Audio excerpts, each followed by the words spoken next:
buenas noches, sean bienvenidos nuevamente a esta sesión mensual. Es un gusto para nosotros recibirlos el día de hoy. Tendremos una ponencia bastante interesante.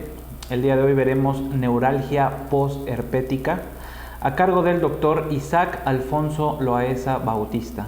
Él es especialista en medicina del dolor y cuidados paliativos. Doctor, le agradecemos su ponencia, excelente tema y de mucha relevancia. Sean bienvenidos.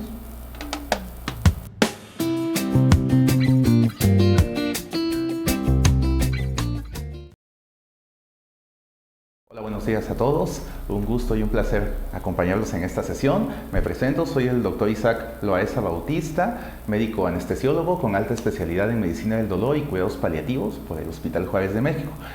Vamos a hablar de un padecimiento bastante común en todos los niveles de atención, desde atención de primer contacto hasta unidades de tercer nivel. Y sobre todo es una patología que causa bastantes implicaciones a nivel de la vida de los pacientes, ¿no? Estamos hablando de la neuralgia postherpética. Empezamos desde el origen etimológico del término. Tenemos que herpes significa reptante y zóster hace referencia al cinturón que utilizaban los guerreros en la antigua Grecia, ¿no? Entonces más o menos nos da una idea de las características de estas lesiones. Más adelante vamos a ver que sí, una de sus distribuciones, al ser dermatomérica, se emula lo que sería un cinturón, ¿no? Y aquí tenemos a la lesión característica del herpes que más adelante vamos a describir. El herpes zóster también tiene otros nombres, se le denomina culebrilla, también se le puede denominar fuego de San Antonio y bueno, así también la vamos a estar conociendo. Para empezar, desde 1831 ya se empezaba a indagar acerca del origen de esta patología y se llegó a la conclusión de que es de origen nervioso, de origen neural. Para 1892, se llegó a la conclusión de que tanto la varicela como el herpes zóster van a compartir el mismo agente causal, y hacia 1900, se dieron cuenta de que los cambios se van a limitar a un ganglio de la raíz dorsal, que serían a nivel histopatológicos. Hacia 1926 también se demostró la existencia de este virus, tanto por microscopía y como el uso de anticuerpos. El virus de la varicela zóster, entrando en materia, es un alfa herpes virus humano de tipo 3, va a compartir homología genómica tanto con el tipo 1 como el tipo 2, no tiene transcriptasa inversa asociada a la latencia del mismo y morfológicamente va a ser unicosaedro y va a medir de 150 a 200 nanómetros de diámetro. En cuanto a su contenido, va a ser un virus ADN de doble cadena. En el mundo, más del 95%, o sea, casi la totalidad de los adultos van a presentar anticuerpos contra el virus de la varicela zóster, lo cual quiere decir que hemos estado en contacto con este virus. En México, de acuerdo a la Encuesta Nacional de Salud del año 2010, que es la que contamos, se dice que hay una seroprevalencia del 85.8% en muestras de suero obtenidas desde un año hasta los 70 años de edad. Entonces, en nuestro país, es bastante común, ¿no?, el contacto con este agente causal. En cuanto a la incidencia, tenemos 131 casos por cada 100,000 habitantes por año. Se dice que es indistinto tanto en hombres como en mujeres, aunque más adelante vamos a ver que el cuadro de neuralgia postherpética como tal se dice que es un poquito más incidente en mujeres. También la edad es un factor muy importante de acuerdo a la incidencia de esta patología. Por arriba de los 70 años vamos a tener un riesgo aumentado casi 10 veces y por debajo de los 14 años vamos a tener ese riesgo disminuido igualmente, más o menos 10 veces. No es un padecimiento estacional, podemos encontrarlo en cualquier época del año y se dice que la raza también es un factor protector, ¿no? Los de origen anglosajón son un poquito más resistentes a esta enfermedad que las personas afrodescendientes. Se caracteriza sobre todo por presentarse cuando hay una disminución de la inmunidad, pero de origen celular, no de origen humoral, ¿sale? Eso es muy importante tomarlo en cuenta.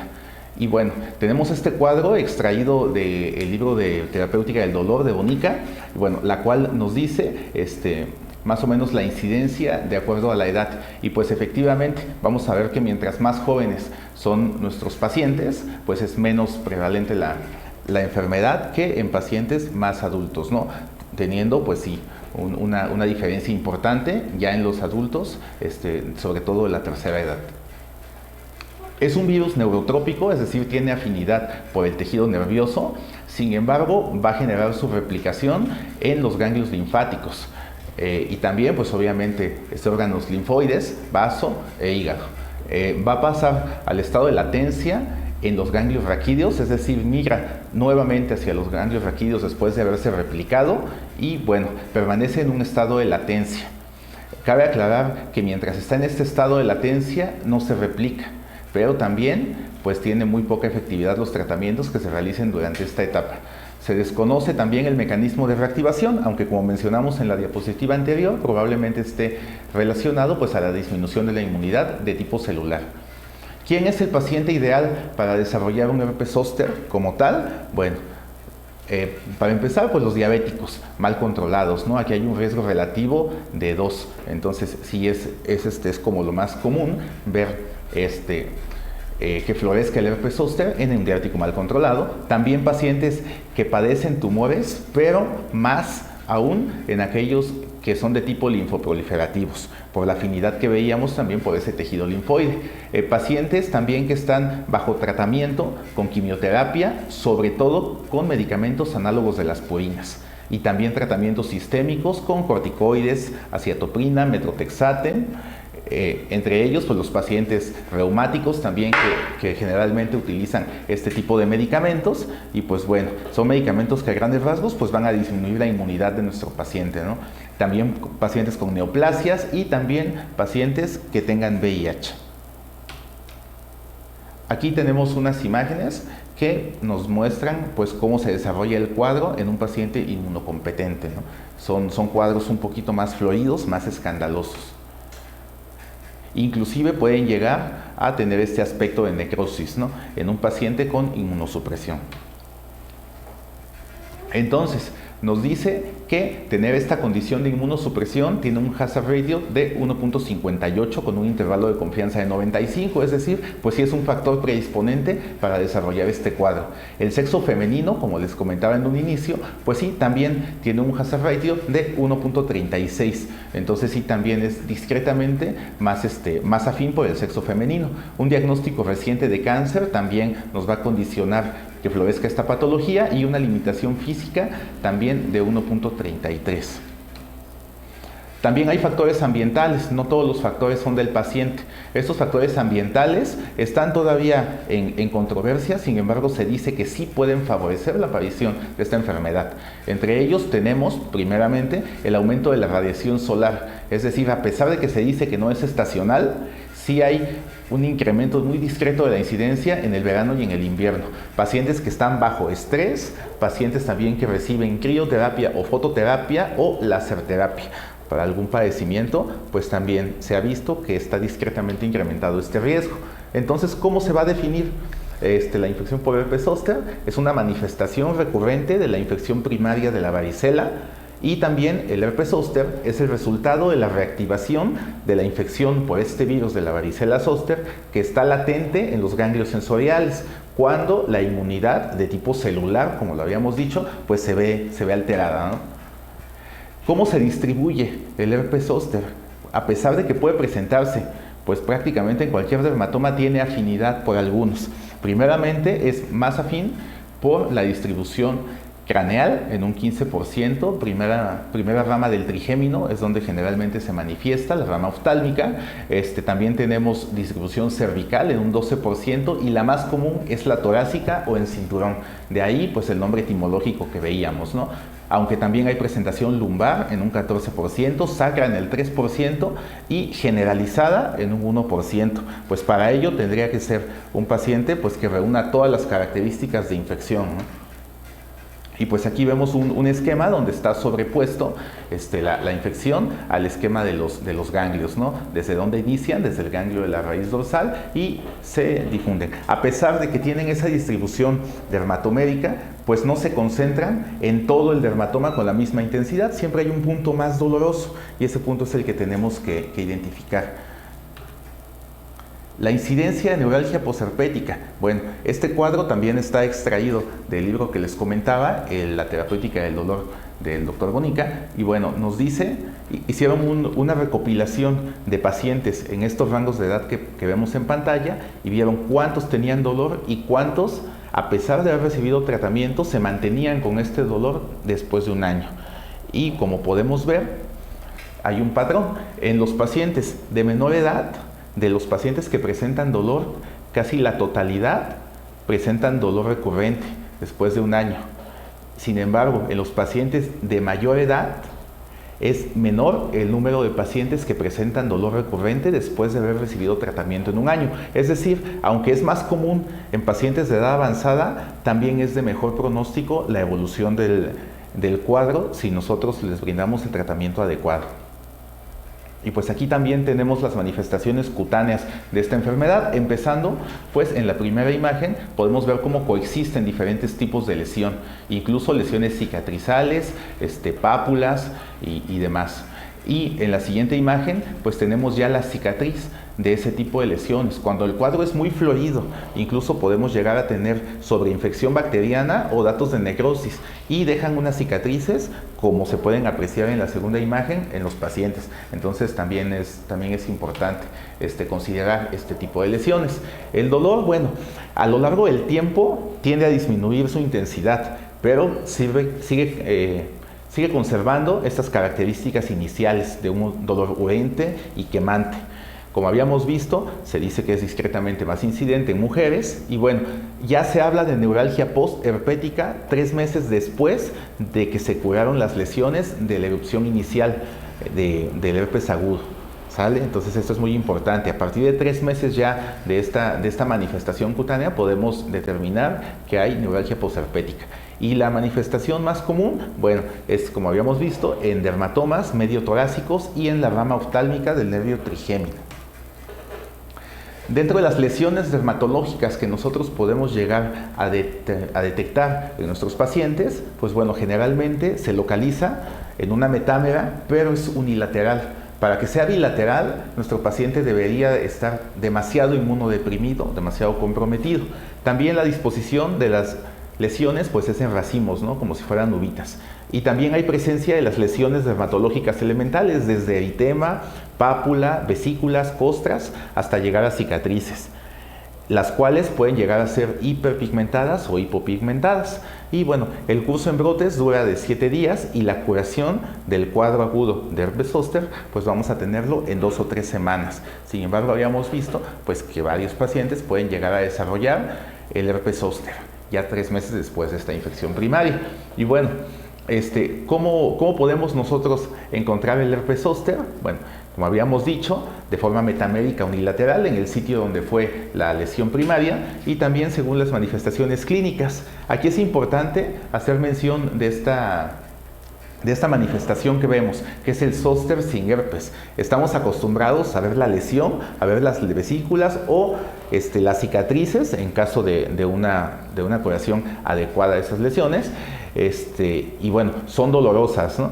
Son dolorosas al tacto, tienen hiperalgesia, tienen hiperestesia y demás. Sin embargo, hay una variante, que es el zóster sin herpes. No hay lesiones, la piel queda normal, pero sí hay mucho dolor.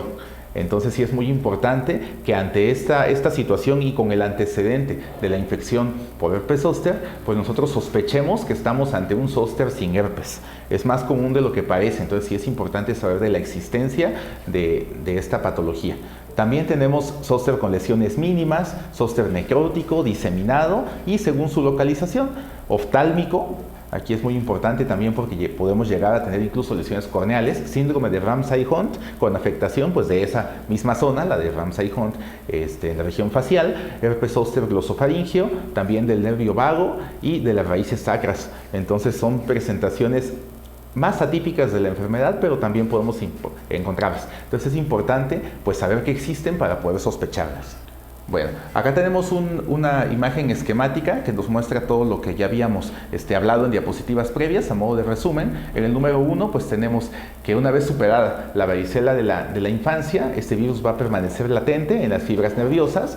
De ahí tenemos en el número 2 que pues cuando disminuye la inmunidad celular vamos a tener reactivación de este virus. Y en el número 3, bueno, Los primeros síntomas son el ardor, el dolor, la sensación de piel sensible. Más adelante vamos a ver que también cursan con una fase de pródromos, que tiene fotofobia, que tiene malestar general, fiebre y todo lo demás. Y en el número 4 ya tenemos las lesiones dermatológicas que habíamos comentado, ¿no? Que generalmente se manifiestan en forma de ampollas en la piel.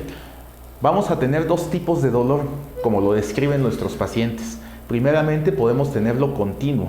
Es un dolor de características urentes, es decir, quemante, es intenso y es desgarrante. Sienten los pacientes que les estuvieran arañando la piel lastimada, ¿no?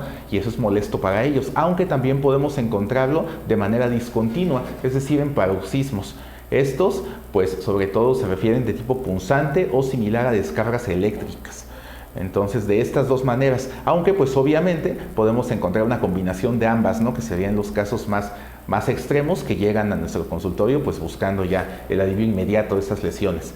Como habíamos comentado, siguen el trayecto del dermatoma afectado, pero solo se concentran en una parte específica de este dermatoma, que es el punto más doloroso, sobre todo después de los 6 meses de la manifestación primaria del herpes zóster. Las cicatrices pueden ser, como habíamos dicho, hipoestésicas, hiperestésicas y también van a presentar hiperalgesia mecánica. ¿Qué quiere decir? Bueno, pues que son hipersensibles al tacto, ¿no? Lo cual nos puede llevar, en el número 1, pues a un dolor franco, como tal, por el simple hecho de tocar esta área lastimada. En el número 2, pues dolor desencadenado por pinchazos, o en el número 3, dolor desencadenado por la presión. Entonces hay diferentes grados de hiperalgesia de acuerdo a qué tanto haya sido afectado el paciente y pues como esté también su umbral del dolor, ¿no? Se puede desencadenar tanto por el uso de la ropa en los casos más extremos. En cuanto a la histopatología, ¿qué es lo que vamos a encontrar? Bueno, desde 1924 se detectaron cambios inflamatorios y hemorrágicos en estos ganglios de la raíz dorsal y bueno, también se detectaron cambios como desmielinización y degeneración axonal. Hacia 1944, ya Denny y Brown encontraron infiltraciones de linfocitos en estas zonas de inflamación.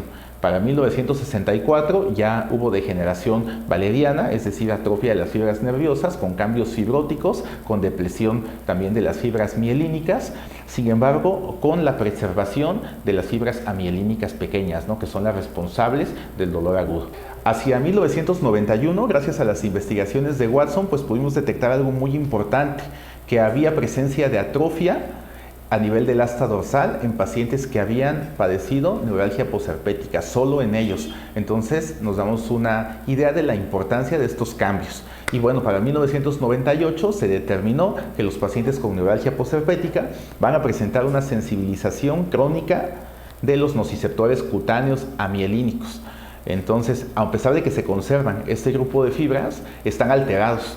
Eso pues nos da pauta pues a que haya descargas eléctricas ahí desordenadas que puedan contribuir pues a hacer más agudo el cuadro de dolor. ¿Cómo es el cuadro clínico entonces? Vamos a tener la presencia de dolor primeramente, tanto por necrosis neural con todos los cambios histopatológicos que habíamos comentado en diapositivas previas, y también vamos a tener presencia de inflamación.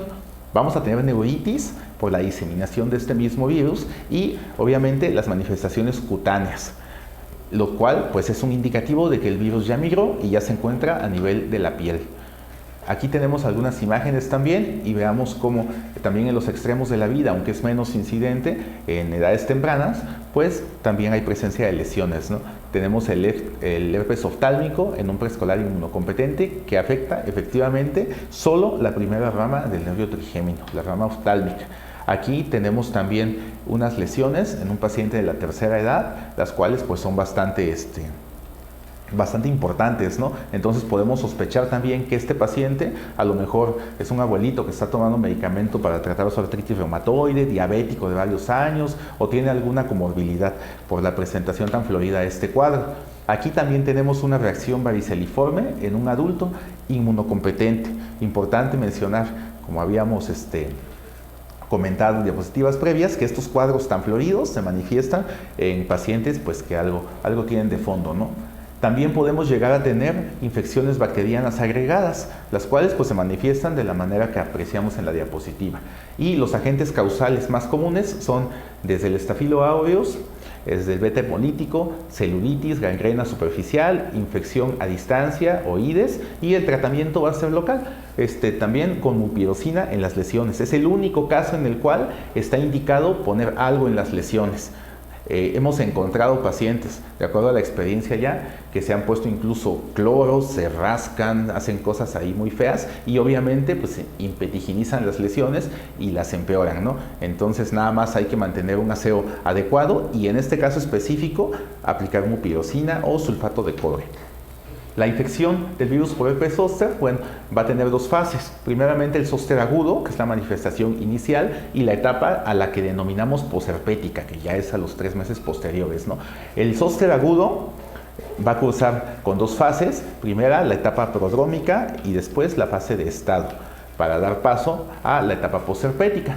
En la primera fase vamos a tener presencia de dolor agudo y vamos a tener que el inicio de la erupción hasta llegar al inicio de la curación de las lesiones cutáneas va a suceder en un periodo más o menos de 30 días. La fase prodrómica, como les había comentado también, pues va a cursar con síntomas generales, cefalea, malestar general, astenia, adinamia, con un dolor prodrómico que puede llegar a ser generalizado y en un 75% de los casos más intenso en el dermatoma que se va a ver afectado. La descripción del dolor, como habíamos dicho, en esta fase prodrómica es inespecífico, es constante también, puede ser intermitente, puede ser punzante, con zonas de alodínea o de hiperestesia o no tenerlas. El diagnóstico diferencial, bueno, va a ser una pleuresia por la región anatómica donde se manifiesta más comúnmente, pero inclusive también nos puede llegar a, como es un dolor que a veces es inespecífico, también a llegar a pensar en un infarto, en una úlcera duodenal, en un cólico biliar, renal o en una hernia discal, ¿no? Entonces, también hay presencia de fotofobia y raramente de fiebre en estos pacientes. Entonces, esa fase prodrómica generalmente no la vamos a ver en el consultorio, va a cursar el paciente en casa con este malestar general. Nosotros vamos a ver a nuestros pacientes hasta la fase de estado, donde ya tenemos pápulas en racimos y vesículas sobre una base eritematosa, que es como se describen las lesiones. Vamos a tener también zóster sin herpes, lo que les mencionaba, que es piel íntegra, intacta, que tiene mucho dolor y todo el cuadro clínico sin las lesiones cutáneas. ¿Cómo vamos a llegar a este diagnóstico? Bueno, solo con reacciones antígeno-anticuerpo, no hay otra manera. De manera unilateral, generalmente, lo que les decía, no suele cruzar la línea media a menos que nuestro paciente esté demasiado inmunocomprometido. Vamos a ver que la afectación es 80% en una sola metámera contra 20% de afectación hasta 30 metámeras. Entonces lo que vamos a ver en el consultorio es un paciente que llega con lesiones en racimo de uvas, en vesículas, con una base eritematosa, que tiene dolor, que tiene molestia de tipo urente, que es unilateral, que no suele cruzar la línea media a menos que tenga inmunocompromiso y en la inmensa mayoría de las veces afectando una sola metámera. ¿Sale? Y bueno, aquí nuevamente tenemos la distribución metamédica, tenemos que generalmente esa metámera pues está a nivel torácico, seguido de afectación a nivel lumbar, a nivel cervical y bueno, también con afectaciones faciales a nivel del sacro y otras menos frecuentes. Las vesículas van a tardar 7 días en volverse amarillas, opacas o de contenido hemorrágico. De los 7 a los 10 días vamos a tener ya la presencia de costras. Pueden ser mielicéricas, serosas, hemorrágicas, que se van a desprender al cabo de 2 o 3 semanas y en el sitio de esas lesiones van a quedar cicatrices o cambios de pigmentación. La evolución del dolor, como nos lo refieren los pacientes, va a ir de la mano con la evolución de las lesiones. Es decir, mientras más florido sea el cuadro de las lesiones, nuestro paciente seguramente está cursando con una fase más dolorosa. Entonces, ¿cómo nosotros vamos a poder sospechar la presencia de este zóster sin el herpes? Bueno, son pacientes que tienen dolor radicular persistente, laberintitis, en el caso, pues obviamente alguna neuralgia de la rama del trigémino, parálisis facial sin presencia de las vesículas, neuralgia oftálmica unilateral o presencia de oftalmoplegia, paresia muscular dolorosa de origen desconocido, entonces también es un diagnóstico de descarte. Vamos a tener también enfermedad cerebral o espinal aguda, subaguda o crónica de origen desconocido, pero acompañada de pleocitosis. Entonces es un diagnóstico de exclusión, es difícil diagnosticarlo, pero pues también es importante pues saber que existe. La zona de Ramsay-Hunt que les comentaba también puede ser afectada por lesiones herpéticas. Entonces ahí llegan tal cual presentando un síndrome de Ramsay-Hunt. En pacientes, sobre todo inmunocompetentes, el cuadro pues es un poquito más florido, ¿no? Y es más clara la presentación y la delimitación en esta área. Entonces el diagnóstico, ¿cómo lo hacemos? Pues la vieja confiable, ¿no? La clínica. Así vamos a llegar nosotros al diagnóstico. Como habíamos dicho, pues hay ciertas maneras de diagnosticar de una manera más fidedigna a través de tinciones, de reacciones antígeno-anticuerpo, pero pues realmente ante un cuadro muy característico, pues la clínica es lo que nos va a orientar, ¿no? Las técnicas diagnósticas que se pueden llegar a utilizar son desde el citodiagnóstico de Zank, que es tomar el contenido de la vesícula, llevarlo a un frotis, teñirlo con azul de toluidina, y también a nivel histopatológico también podemos llegar a tener métodos diagnósticos. También podemos llegar a cultivar el virus, no es práctico esto, a través de inmunología, a través de serología o a través de pruebas de PCR, que pues al momento es lo mejor con lo que contamos para llegar a este diagnóstico. Bueno, lo que les decía, así se ve la tinción de Zank para poder confirmar el diagnóstico del herpes cutáneo, ¿no? De la manera en la que se las comenté, se toma este líquido de la vesícula, se lleva a frotis, se tiñe y bueno, son cambios citopáticos muy característicos de esta lesión, son células gigantes multinucleares. En cuanto a las complicaciones que podemos llegar a tener, varían mucho de dónde haya sido la presentación de este cuadro, ¿no? Pueden ser desde oculares, hablando específicamente del herpes oftálmico, pueden llegar a ser viscerales, en caso de que se afecten, pues obviamente los órganos, como puede ser hepatitis, miocarditis, peritonitis, artritis, en las formas más atípicas. Eso ya se lo dejamos al internista.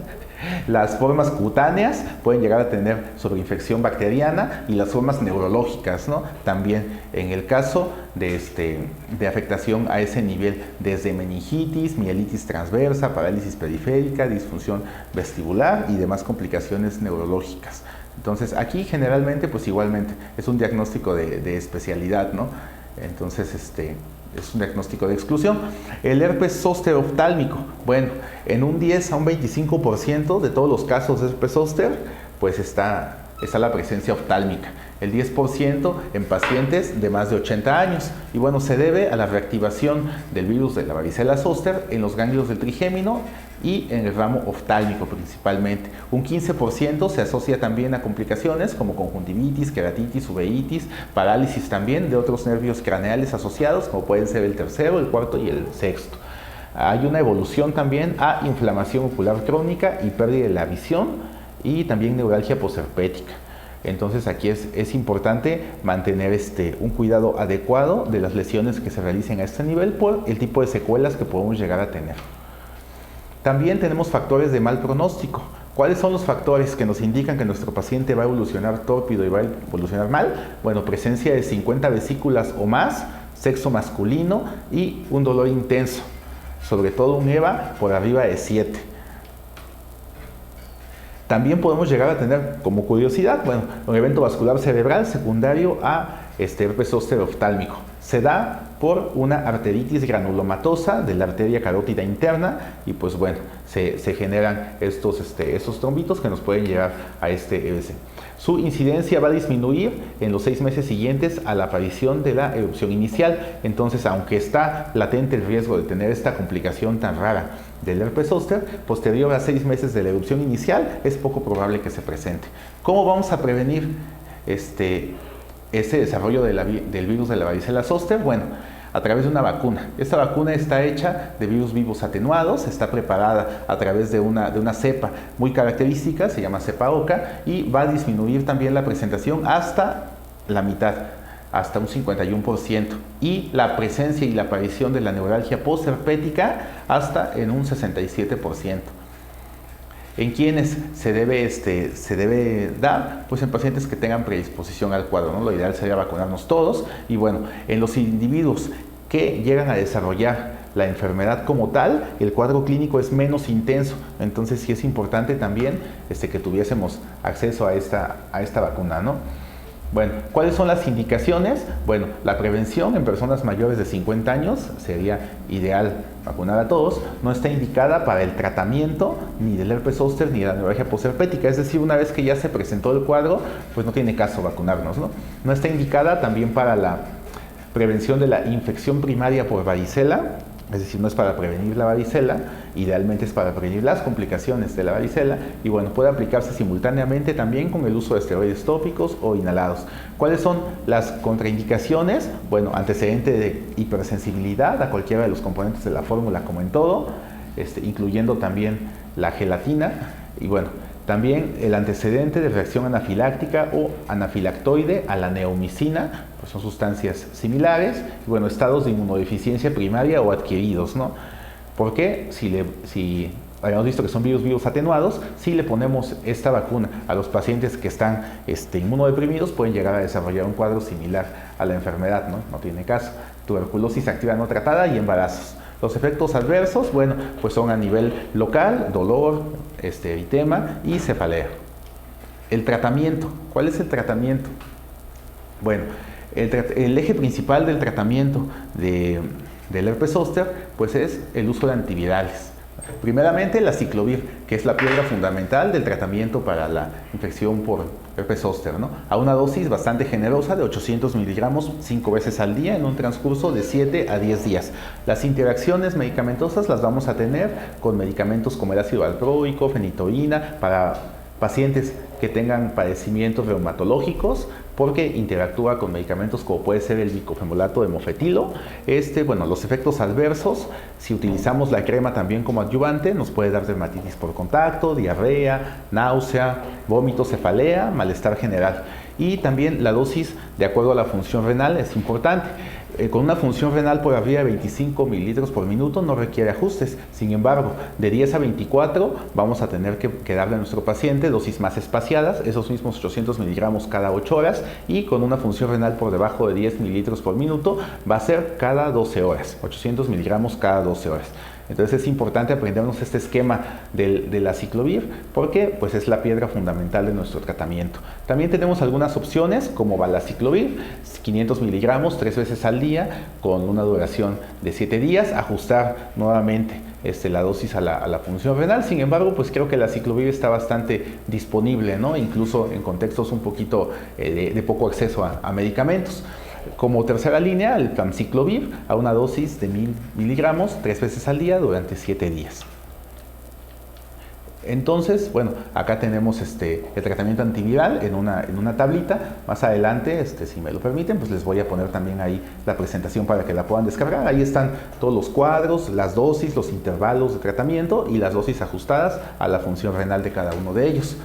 La terapia complementaria, muy importante, porque no solo es atacar al virus, ¿no? También es disminuir todos los síntomas asociados a este tipo de padecimientos y principalmente pues el dolor de tipo neuropático, que es el motivo de consulta, no tanto las lesiones dermatológicas, ¿no? Aunque también pudieran serlo. Bueno, primeramente las opciones de tratamiento que tenemos pueden ser con una vía de administración local, como algunas cremas, algunas pomadas, más adelante vamos a hablar de esto, con medicamentos a nivel sistémico, como pudieran llegar a ser principalmente los opioides y los antidepresivos tricíclicos, algunos neuromoduladores, y también por vía intratecal en casos muy extremos, resistentes a tratamiento de larga evolución, podemos llegar a administrar alguna infiltración peridural de esteroide. Y también algunos otros pudieran llegar a ser bloqueos nerviosos, sobre todo pues de tipo regional, ¿no? Cuando afecta principalmente a las extremidades o a nivel torácico. El tratamiento de primera línea yo los puse de acuerdo a la importancia. Entonces el primero, el más importante, el más efectivo sería la gabapentina. La gabapentina, el mecanismo de acción es un análogo del ácido gamma aminobutírico. Bueno, la dosis de gabapentina sería 300 miligramos el día 1, 300 miligramos 2 veces al día el día 2, 300 miligramos 3 veces al día el día 3 y así con intervalos podemos llegar a incrementar la dosis hasta 1800 miligramos divididos en 3 dosis al día, sobre todo en la duración en un mes. en el periodo del mes donde el cuadro es un poquito más florido. A lo mejor tendríamos que realizar algún tipo de ajuste por las alteraciones que causa este tipo de medicamentos, pero posterior del mes perfectamente pueden estar 30 días recibiendo dosis altísimas de gabapentina con la consecuente disminución de sus síntomas. Los efectos adversos pueden llegar a ser desde edema periférico, náusea, vómito, ataxia, nistagmus, como todos los medicamentos, hasta síndrome de Stevens-Johnson en los casos más extremos, mareo, somnolencia, alteraciones del pensamiento también. Y bueno, las interacciones son morfina, antiácidos e hidrocodona. Entonces es importante conocerlas, aunque en este caso, pues más que el tratamiento a base de opioides o más que el tratamiento a base de AINES o algún otro tipo de analgésico, es a base de neuromoduladores. Los demás medicamentos pues pudieran llegar a ser adyuvantes, pero nada más, ¿sale? Entonces, la segunda línea sería pues la pregabalina. Igualmente, es un análogo. El GABA es un precursor de la gabapentina y la dosis es de 75 miligramos 2 veces al día o 50 miligramos 3 veces al día. Podemos llevar esta dosis hasta 300 miligramos al día a lo largo de una semana y bueno, nos vamos a basar también en la eficacia y la tolerabilidad. En base a eso, pues nosotros vamos a poder poder calcular las dosis y el tiempo de tratamiento, pero igual puede estar largo tiempo consumiendo pregabalina a dosis altas, principalmente el primer mes cuando es más agudo el cuadro, con resultados adecuados y con mínimos efectos adversos. Los efectos pueden ser edema periférico, aumento del apetito, aumento de peso, constipación, boca seca, astenia, somnolencia, también visión borrosa, alteraciones igual del pensamiento, sobre todo de tipo de depresión, euforia también, nasofaringitis, fatiga, ictericia y bueno, reacciones de hipersensibilidad también. Elevaciones de la creatinina, también se dice que de las enzimas hepáticas, pero pueden llegar a ser elevaciones transitorias y totalmente reversibles, entonces no pasa. Ideación suicida y angioedema. Las interacciones son un poquito más, son las benzodiazepinas, obviamente por la acción sumatoria del efecto depresivo, propoxifeno, buprenorfina, etanol, difenhidramina, clorfenamina, telmisartán y valsartán. Como tercera línea tenemos la amitriptilina. La amitriptilina ya no es análogo del GABA, es un antidepresivo tricíclico y la dosis va a ser de 10 a 25 miligramos por la noche. Y podemos incrementar esta dosis de manera semanal hasta llegar a un máximo de 150 a 200 miligramos al día. Generalmente, pues yo no he visto pacientes con dosis tan altas de amitriptilina, generalmente responden bien a microdosis, entonces pudieran estar incluso por dosis subterapéuticas de las utilizadas como antidepresivo de la amitriptilina, con 10 a 25 miligramos por la noche están bastante controlados los pacientes. Los efectos adversos son nuevamente ganancia de peso, serotonina, constipación, mareo, cefalea, malestar general, arritmias cardíacas, muy importante en pacientes que tengan sobre todo algún padecimiento de tipo cardíaco o alguna hipertensión mal controlada, es importante también monitorizar mucho el uso de la amitriptilina y se prefieren otros fármacos como gabapentina, pregabalina, ¿vale? En casos extremos sí se puede llegar a utilizar con la respectiva vigilancia. Las interacciones son amplias con las fenociacinas, los antipsicóticos, anticolinérgicos, inhibidores de la recaptación de serotonina por el mecanismo de acción de la amitriptilina, cuidando ahí que no hubiera un síndrome serotoninérgico, sedantes hipnóticos, antiarrítmicos y pues obviamente inhibidores de la monoamino oxidasa. Los opioides también, pero recordamos que los opioides aquí son terapia complementaria, no son terapia de elección como pudieran llegar a ser los neuromoduladores. En cuanto a los opioides, bueno, ya sabemos que son agonistas de los receptores opioides mu a nivel central y bueno, las dosis podemos llegar a utilizar equivalentes de morfina con 2.5 hasta 15 miligramos cada 4 horas. Después de 1 o 2 semanas debemos convertir la dosis total del día y continuar con medicamentos de vida media más corta si es que así lo requiere. ¿Qué quiere decir equivalentes de morfina? Bueno, la morfina es para los que tratamos el dolor, la morfina es nuestro medicamento prototipo, entonces todo lo ponemos en función de cuántas veces equivale a la morfina, ¿no? Posteriormente, igual si me lo permiten, pues proporcionarles una tablita para bueno, tener estas equivalencias también bien, ¿no? Los efectos adversos, pues generales de los opioides, que son principalmente la constipación y la sedación. A todo lo demás, pues también se puede llegar a presentar, pero principalmente esas que les comenté. Las interacciones con anticolinérgicos, con hipnóticos sedantes, con benzodiazepinas, con inhibidores del citocromo P450 y con relajantes musculares. El tramadol. El tramadol es un medicamento ideal para este tipo de pacientes. Yo diría que es incluso mejor en cuanto a su perfil y a su desempeño que la morfina y otros opioides, en el caso de los pacientes con neuralgias de tipo herpético y postherpético. ¿Por qué? Bueno, porque el tramadol no solo es un opioide, también tiene un mecanismo secundario que sería inhibidor de la recaptura de serotonina y noradrenalina, entonces le da un perfil farmacológico más similar a los antidepresivos. Entonces es nuestro neuromodulador más nuestro antidepresivo, que sería el tramadol, más el beneficio de ser un medicamento opioide, más nuestro antiviral. Yo así pondría el tratamiento, pero pues bueno, también depende mucho de las opciones con las que contemos en esos momentos, ¿no? ¿Cuál es la dosis del tramadol? Podríamos iniciar con 50 miligramos una vez al día, aumentar de 50 miligramos diariamente y para llegar a dosis divididas entre cada 3 a 7 días si se tolera. La dosis máxima de tramadol, de la cual no podemos pasar, pues sería de 400 miligramos al día, y en pacientes mayores de 65 años, pues igual, hasta 300 miligramos al día sería el tope. No llegamos a esas dosis de tramadol. Con 150 miligramos al día, dividido en 3 dosis, es decir, dosis de 50 miligramos cada 8, se mantienen bastante bien los pacientes. Las interacciones son con otros opioides y también con medicamentos que actúan a nivel de la inhibición de la recaptura tanto de la noradrenalina como de la serotonina.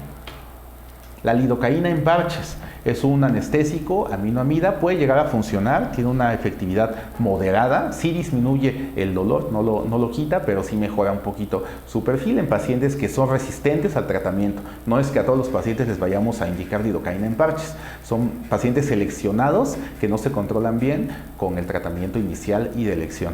Las dosis, hasta 3 parches en la zona dolorosa cada 12 horas. Los efectos adversos, ardor, puede llegar a tener un efecto paradójico en ciertos pacientes.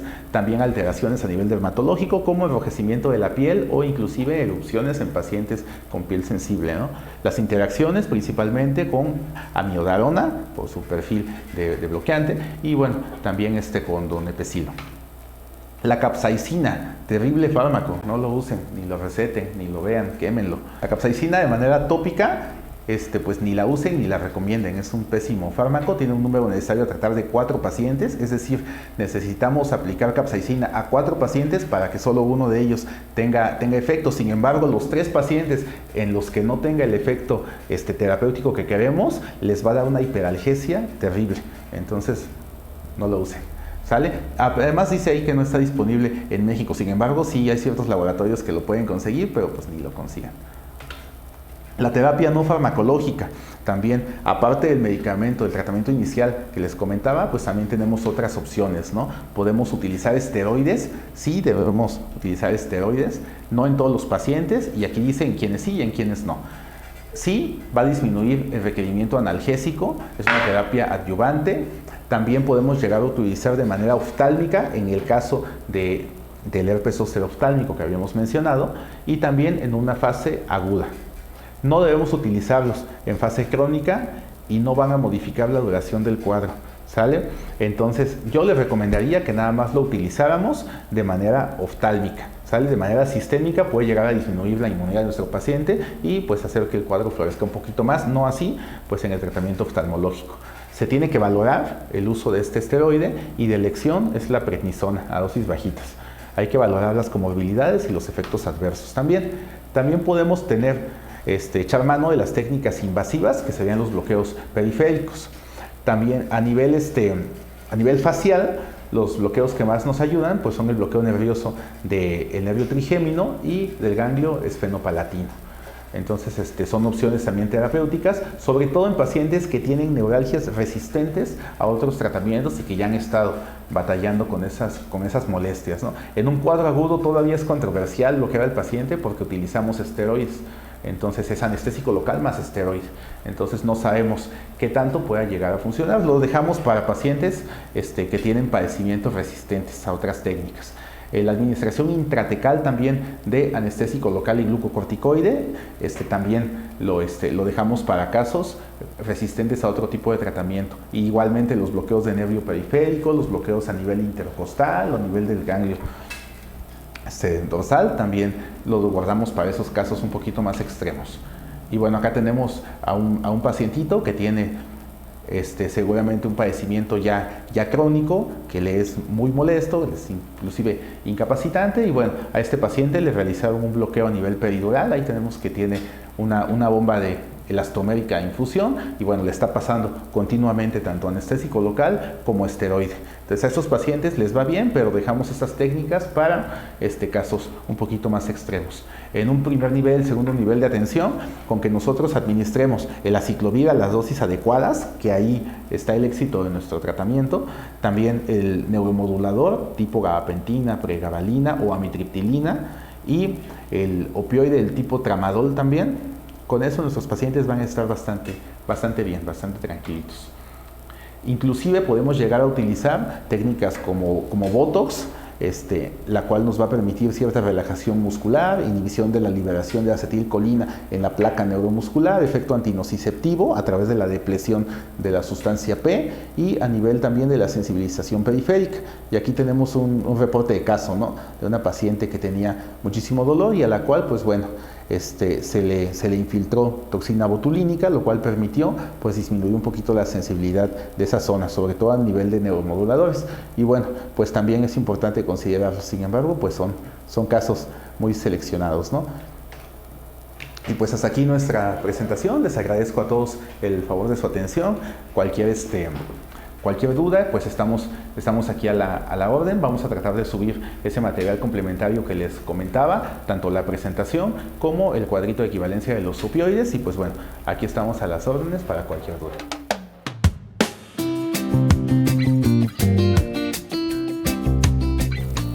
Espero que haya sido de su agrado esta plática. La verdad, un tema bastante interesante, con información bastante útil para el día a día en la consulta. Les agradecemos nuevamente su asistencia y el interés que mes con mes presentan con nuestras sesiones, y nos vemos el siguiente mes. Que tengan muy buena noche. Hasta luego.